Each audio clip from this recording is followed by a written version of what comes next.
बोलो। Ma'am, political democracy is established in India with the help of fundamental rights. And ma'am, the economic and the social democracy is established with the help of directive principles. And ma'am, the welfare of each and every citizen is promoted through fundamental rights. And the welfare of the entire community is fostered with the help of directive principles. Good. Anyone else? बताना चाहोगे अंकु? हाँ. It cannot be, it can be suspended, but in the situation of the national emergency. But in that there are two articles, 21 and 25, that cannot be suspended in any of the condition. But the directive principles cannot be suspended. The directive principles cannot be suspended, right? Remove तो ना ही, remove आपका नहीं हो सकता fundamental rights, but suspend होने का मतलब कुछ टाइम के लिए टेम्पररी रोक लगा देना, राइट? चलिए, okay, let's start with the state intervention is also known as the government intervention. State intervention is also known as government intervention. So what is the government intervention? Intervention का मतलब क्या होता है? किसी चीज में इंटरफेयर करना, किसी चीज को रोकना. तो गवर्नमेंट इंटरवेंशन और state intervention both are same. अब लिखिए इसमें पहले गवर्नमेंट इंटरवेंशन क्या होता है. Government intervention or state interventions refers to the government's deliberate actions to influence resources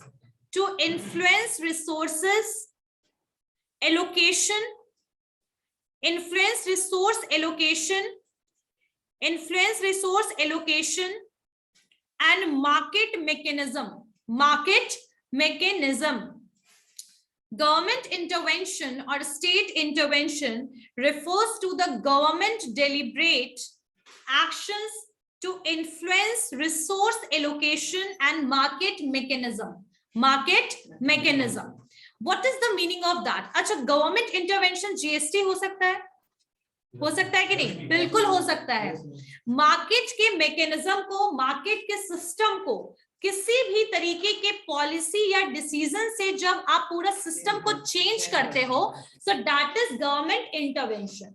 The action which is taken by the government to stop something, किसी चीज को रोकना या कुछ नया लेकर आना, these all are the part of government intervention.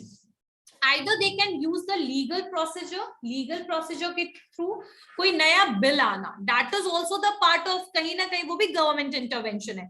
जब आप मार्केट में कुछ नया चीज लेकर आ रहा है गवर्नमेंट, जो पूरे के पूरे कंपनीज को और साथ साथ में आपके मार्केट को, इकोनॉमी को जो इफेक्ट करे, that is गवर्नमेंट इंटरवेंशन. अब ये इंटरवेंशन वो कैसे कैसे करते हैं? What are the various ways of the intervention? आगे लिखिए. It can take many forms.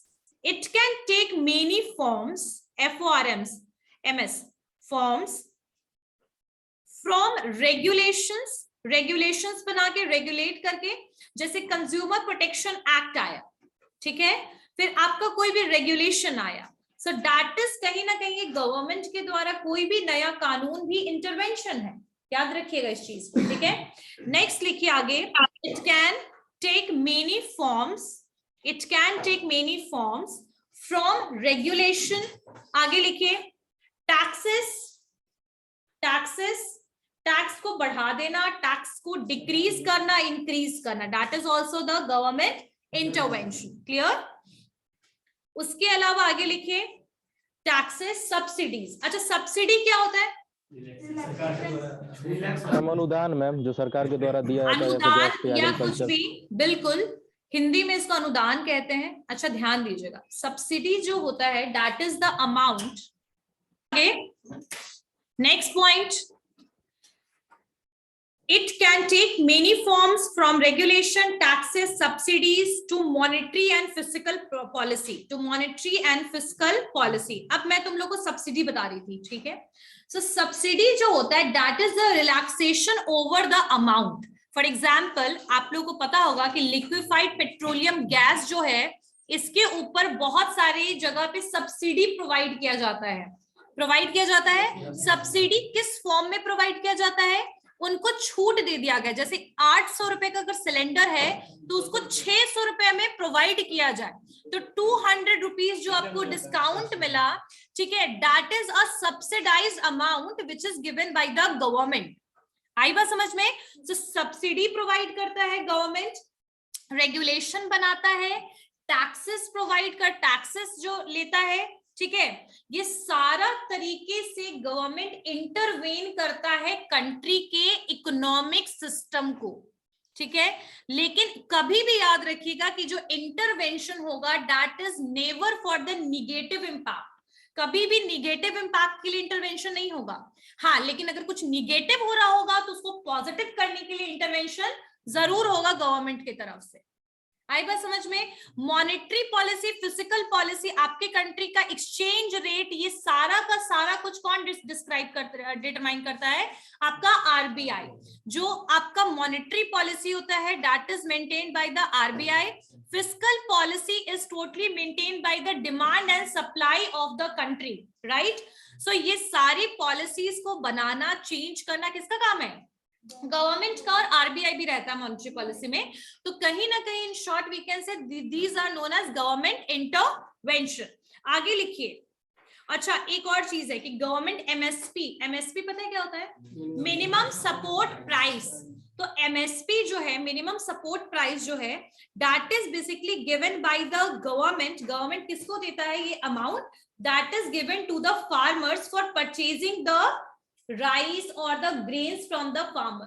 तो एमएसपी जो होता है वो बहुत हाई होता है, जैसे 50 रुपए किलो ले लिया गवर्नमेंट ने, अब उसको सब्सिडाइज करके गवर्नमेंट किसको बेचता है? जो राशन कार्ड वाले, जो पब्लिक है। आई बात समझ में? तो minimum support price that is also the part of the government intervention. Sales increase करना, डिक्रीज करना, मार्केट को कंट्रोल करना, कई बार गवर्नमेंट इन सब चीजों के लिए इंटरवेन करता है, ठीक है। तो आई थिंक कि गवर्नमेंट इंटरवेंशन क्या है ये क्लियर हो गया होगा सबको। सबको समझ में आ गया? Everyone, online class and offline class clear है सबको? Yes ma'am. ठीक है, नेक्स्ट लिखे। तो गवर्नमेंट इंटरवेंशन की अगर हम बात करें तो यहां पर गवर्नमेंट इंटरवेंशन क्यों होता है इसको लिखिए। Reason for the government intervention in the economy. Reason for the government intervention in the economy. Government intervention क्यों हो रहा है इकोनॉमी में, उसका कुछ reason. Okay, next point is reason for the government intervention for the economy, in the economy, sorry, economy में government intervention क्यों होता है? उसका पहला रीजन है redistributing income and wealth. Redistributing income and wealth. Redistributing income and wealth. Redistributing income and wealth. अच्छा, what is income and wealth here? आप लोग को पता होगा कि हम लोग के कंट्री में कई पावरफुल लोग हैं जिनके हाथ में इकोनॉमी कंसंट्रेटेड है, बहुत सारे पैसे कंसंट्रेटेड है, राइट। सो ऐसी सिचुएशन में बहुत सारे मेजर लोगों को फैसिलिटीज प्रोवाइड नहीं होता है, तो गवर्नमेंट क्या करती है? गवर्नमेंट स्कीम्स लेकर आती है। क्या लेकर आती है? स्कीम लेकर आती है, और वो पैसे को रिडिस्ट्रीब्यूट करने की कोशिश करती है। बहुत सारे प्राइवेट सेक्टर से उसको पास ऑन करती है गवर्नमेंट सेक्टर में पैसा। आ रही है बात समझ में? अब सब्सिडी किस तरीके, सॉरी, इनकम एंड डिस्ट्रीब्यूशन किस तरीके से होता है? एग्जाम्पल के लिए गवर्नमेंट लॉन्च करती है अनएम्प्लॉयमेंट फेयर, ठीक है, बेरोजगारी जो मेला है वो लॉन्च करती है, जिससे आपको क्या मिलेगा? जॉब मिलेगा, ठीक है। उसके अलावा unemployment insurance facilities there, health and free education facilities are there. तो ये सारे के सारे आपके किस चीज में आएंगे? Redistribution of income and wealth में, ठीक है। लिखते चलो, सब पॉइंट्स लिखिए। और एक तरीके से और कि taxation is also one of the reason for the redistribution of income. Tax लेती है ना, जितना ज्यादा पैसे कमाओगे उतना ज्यादा गवर्नमेंट को टैक्स देना पड़ेगा। तो कहीं ना कहीं taxation is the major basically reason of getting the income from the public, right. So taxation के थ्रू पैसा लेना और उसी पैसे को वापस से यूज करना for welfare of the public. Clear? Next one लिखिए, providing public goods. Government intervention क्यों जरूरी है? For providing the public goods. Public goods, अच्छा, do you think that the private sector is going to provide you facilities without profit? No ma'am. अगर एक long term में अगर हम बात करें, yes they are doing the CSR, जिसके बारे में हम सोशल रिस्पॉन्सिबिलिटी में पढ़ेंगे, corporate social responsibility they are doing, sorry, but they are not doing anything for the long term through which they are not getting the profit, right? So in short we understand that the government is also intervention क्यों करती है? For providing the public goods such as park, ठीक है, फिर आपका बोल सकते हैं पार्क्स हो गया, लाइब्रेरी हो गया, उसके अलावा नेशनल डिफेंस हो गया, बहुत सारी पब्लिक गुड्स प्रोवाइड करती है। लेकिन वही चीज प्राइवेट सेक्टर आपको विदाउट प्रॉफिट प्रोवाइड नहीं करेगा। So government is also intervening to providing the public goods और additional facilities to the public. Clear? They are doing the work for the welfare of the public as well as they are basically working for the providing facilities to the public. Clear? समझ में आया? Next point. Promoting fair competition. Promoting fair competition. Promoting fair competition. Promoting fair competition. See, what is the meaning of fair? Equality कह सकते हैं, proper जो हो, तो fair competition को प्रमोट करना is also one of the reason for the government intervention in the economy. How? Do you know about the MRTP act, monopoly restricted trade policies? Monopoly, हाँ, 1969। What was that? Monopoly restricted trade policies जो था, ये इसलिए था ताकि कोई भी company अपने कंट्री में मोनोपोली क्रिएट ना कर पाए। अच्छा, मोनोपोली क्या होता है? The situation where one company is in the very powerful position that they are managing the demand and supply of the other companies. ठीक है, तो that is known as the monopoly right. तो यहाँ पर anti monopoly regulation कौन लेकर आती है?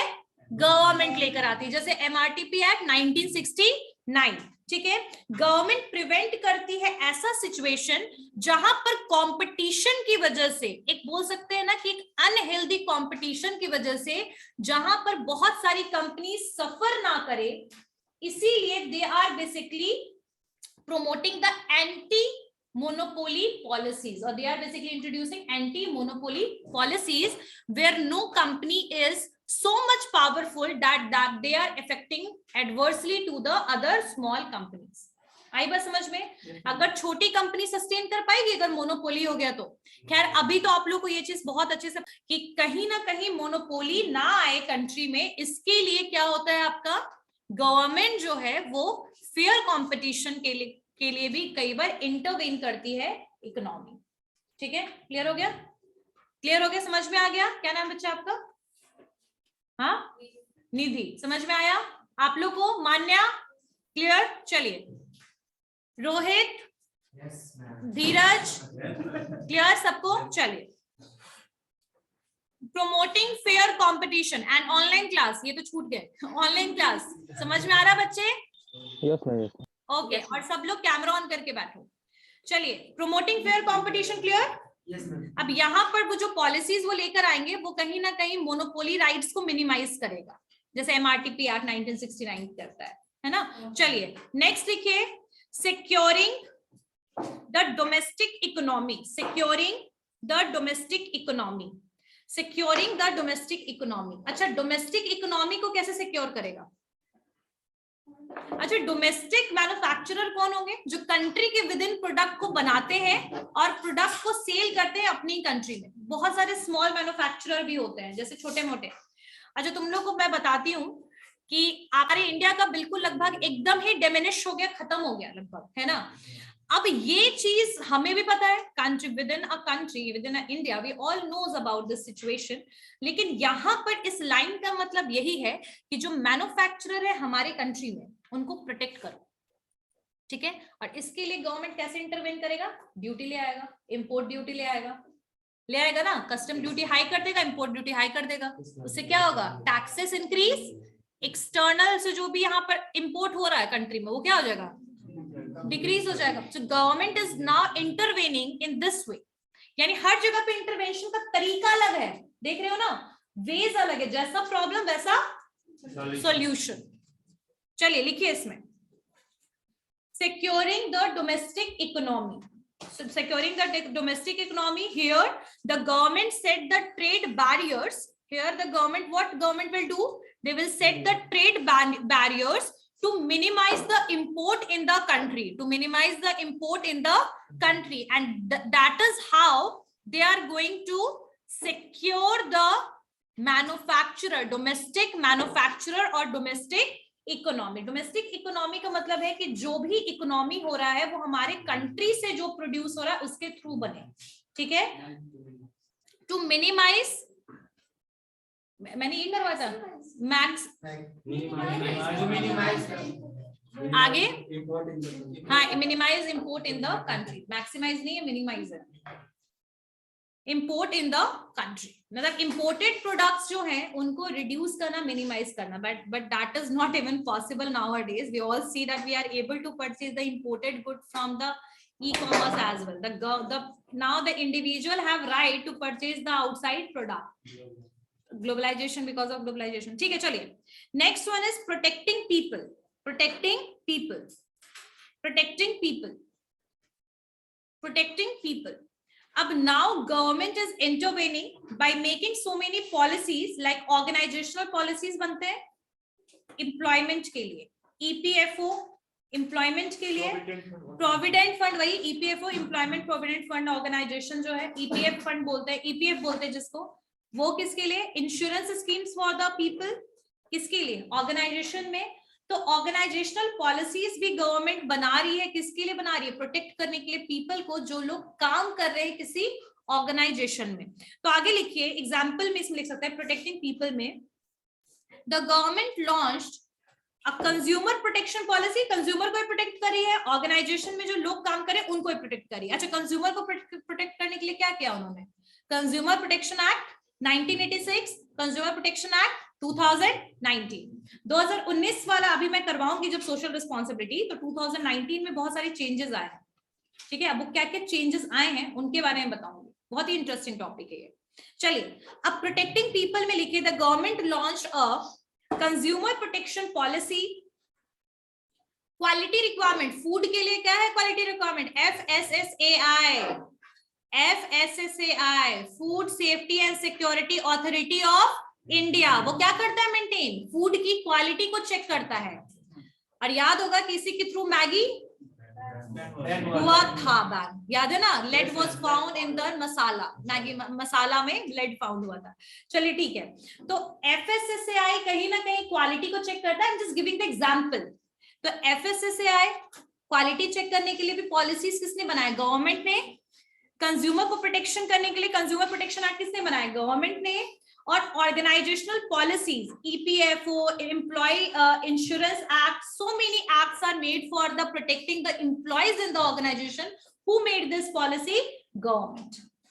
So protecting the people, ठीक है, protecting the government launched a consumer protection policy, quality requirements. Next लिखिए occupational safety. Occupational safety इसी के अंदर में है, इसी के अंडर में लिखिए occupational safety and the environment, ठीक है, एंड द एनवायरमेंट। क्लियर हो गया यहां तक? समझ में आया? Next one is changing consumer behaviour. अच्छा, चेंजिंग कंज्यूमर बिहेवियर से पहले मैं बता दूं, let's start. Changing consumer behaviour का मतलब क्या होता है? व्हेन द परचेजिंग, बोल सकते हैं demand of the consumers are changed, we can say that. So intervention जो है ये कहीं ना कहीं निगेटिव एक्सटर्नलिटीज को रिड्यूस करने के लिए भी गवर्नमेंट करता है। एग्जाम्पल में, government increase the taxes on the product such as tobacco, for what? For demotivating the consumer to purchase the tobacco products, right? So we all knows that when GST introduced, the major tax was on the tobacco products, right? The cost of that product was increased very high. So those people who are using it in a habitual way, but because of their situation, economical situation is not right, they are basically demotivated to using that product. Even those products are not useful at all. Those products are harmful. They are not increasing the taxes on the basic needs, but on those products which is harmful for the health of people. Clear? So because of the changing the consumer demand, the government are intervening for controlling those things which is making the negative impact on the society. Clear हो गई बात? So we can say that on the ban वाला भी लिख सकते हो उसके अंदर में, और साथ साथ में you can also write the increasing the taxes on the tobacco. So these are the examples of this. Clear हो गई बात? समझ में आया? ऑनलाइन क्लास सबको क्लियर है? Online class everyone? Yes ma'am. Okay, next लिखिए preserving the environment. Preserving the environment. Preserving the environment. Okay, what is the meaning of preservation? Preserve करना क्या होता है? बचाना. ठीक है, पेड़ लगाओ देश बचाओ. ठीक है, बेटी पढ़ाओ देश बढ़ाओ. ऐसे बहुत सारे स्टेटमेंट्स भी आते हैं. लास्ट बेंच, बाहर जाना है. Preservation, preserving the environment. अच्छा, प्रिजर्विंग द एनवायरमेंट यानी कि हमें एनवायरमेंट को क्या करना है? प्रोटेक्ट करना है. ठीक है, तो कई बार गवर्नमेंट ने रेगुलेशन गवर्नमेंट लेकर आई है किस चीज के लिए? प्लास्टिक बैन करना. That is a part of the government intervention, but that is for the protecting the environment. So always remember that government can take the negative steps as well as positive, but negative step is for making something positive. Always remember that. ठीक है, so जैसे कि आपका over exploit ना हो natural resources, तो आपका यहाँ पर ये भी बहुत सारे एक्ट्स बनाए गए हैं नेचुरल रिसोर्स प्रिजर्व करने के लिए. आपका पॉल्यूशन कंट्रोल बोर्ड है जिसमें वेरियस एक्ट्स हैं आपके पॉल्यूशन को कंट्रोल करने के लिए. सो वी कैन से जिसके भी थ्रू आपका environment preserve हो रहा है, प्रोटेक्ट हो रहा है, that is also the reason for the intervening of the government in the economy. Clear हो गई बात? समझ में आया? Next one is achieving the macroeconomic goal. Achieving the macroeconomic goal. Achieving macroeconomic goal. अच्छा, what is macroeconomic goal? What is micro and macro?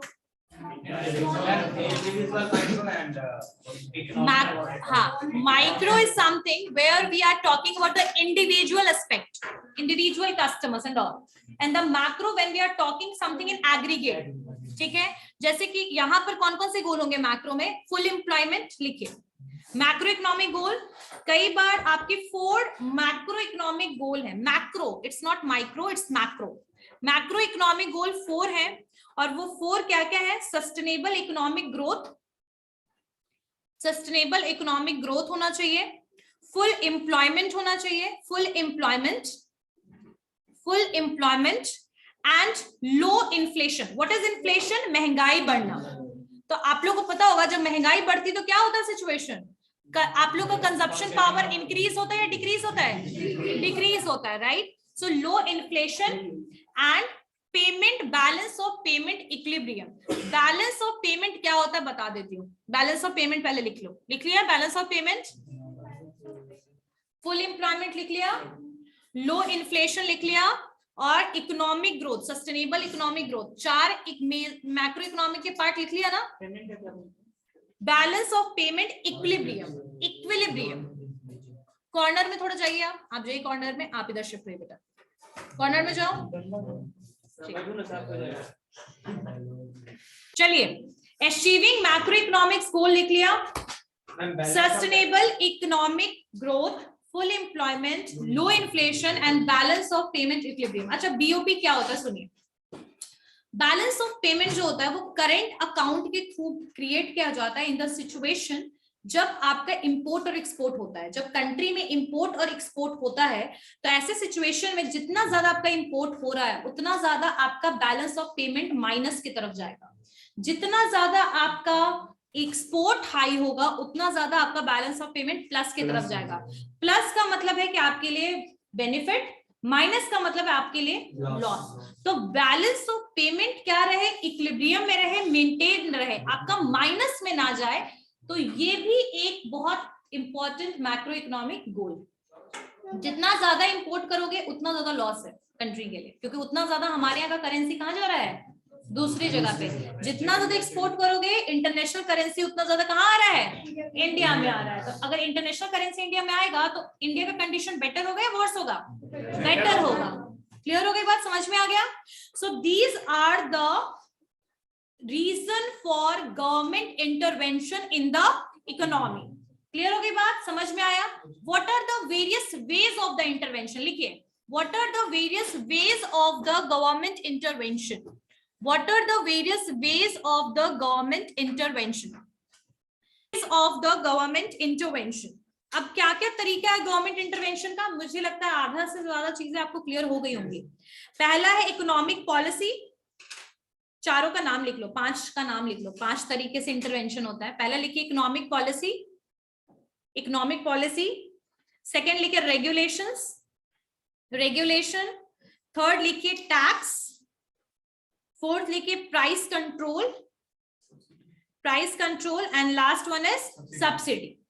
तो these are the 5 ways of the government intervention. ठीक है, अब economic policy क्या है, demand policy क्या है, regulations क्या है, और ये सारी चीजें हम लोग नेक्स्ट क्लास में कवर करेंगे।